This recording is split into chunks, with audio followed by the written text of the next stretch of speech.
যে এই বন্দর নিয়ে জনগণের সাথে সরকার তামাশা করছে।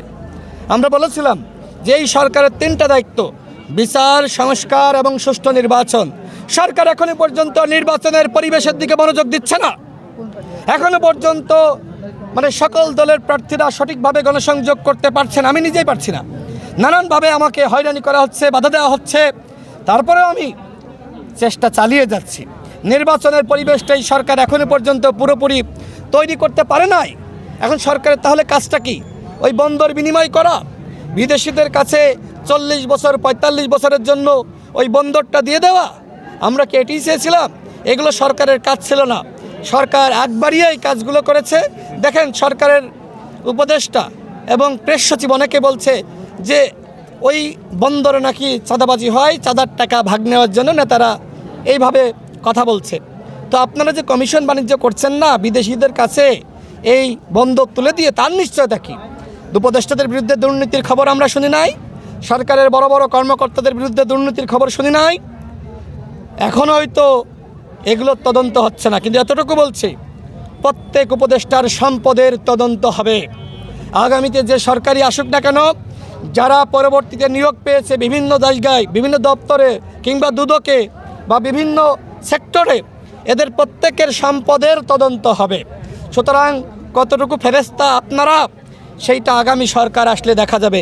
আমরা এর আগে মানবিক করিডোরের বিরোধিতা করেছিলাম, আমরা বিদেশিদের কাছে এই বন্দর তুলে দেওয়ার বিরোধিতা করেছিলাম। আমরা বলেছিলাম যদি আপনাদের টেকনিক্যাল সাপোর্ট লাগে, আপনারা যে কোম্পানির কাছে আপনারা এই কাজগুলো দিবেন, সেই কোম্পানিকে আপনারা অবশ্যই তাদেরকে বলবেন যে এই কাজগুলো আপনাদেরকে করতে হবে। যদি আপনারা এই কাজগুলো না করেন, যোগ্য টেকনিশিয়ান দিয়ে বন্দর পরিচালনা না করেন, আপনাদের ইজারা বাতিল করা হবে। এই কাজটা করতে পারতেন না? আজকে যোগ্যতার কথা বলেন, আজকে টেকনিশিয়ানের কথা বলেন, প্রযুক্তির কথা বলেন। আরে প্রযুক্তিকে হায়ার করা যায় না? প্রয়োজনে ওই কোম্পানিকে আপনারা বাধ্য করতেন, ওরা হায়ার করতো প্রযুক্তি, ওরা টেকনিশিয়ান হায়ার করতো, কিন্তু ম্যানেজমেন্টটা বাংলাদেশে হতো। এই যে বিদেশিদের কাছে আপনি বন্দরটা এত বছরের জন্য দিয়ে দিলেন, এইটা বাংলাদেশের স্বাধীনতা সার্বভৌমত্বের জন্য হুমকি। এবং এইটা আমাদের বিদেশি অন্যান্য বন্ধুরাষ্ট্র তারা ভালোভাবে নাই। আমরা তো বিভিন্ন এম্বাসিতে যাই, কূটনীতিকদের সাথে আমাদের সম্পর্ক আছে, আমরা সব জানি। এই জিনিসটা সবাই ভালোভাবে নাই। যেহেতু এই সরকারের অনেকে বিদেশপ্রেমী, অনেক উপদেষ্টারা বিদেশপ্রেমী, তারা অনেক সময় অনেক এম্বাসির সাথে কাজ করেছে, অনেক দেশের সাথে কাজ করেছে।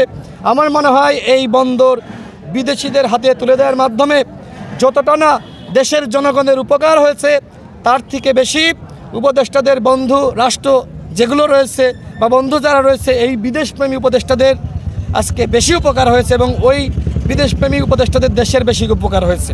তা আপনারা সবাই ভালো থাকবেন। আল্লাহ হাফেজ।